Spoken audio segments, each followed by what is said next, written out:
સુરતના કાપોદ્રા પોલીસ મથકની હદમાં ઝડપાયેલા લાખોના દારૂના ગુનામાં દારૂનો જથ્થો આપનાર આરોપીને એલસીબી ઝોન 1ની ટીમે ઝડપી પાડ્યો।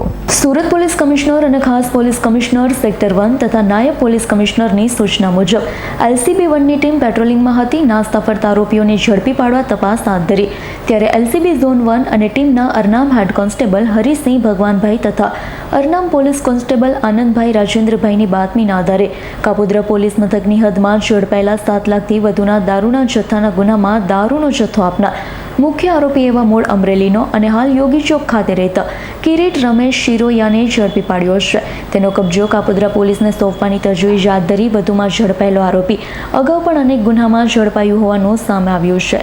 Bureau report S9 news Surat. અમારી તમામ માહિતીથી અપડેટ રહેવા માટે જોડાયેલા રહો S9 ન્યૂઝ સાથે।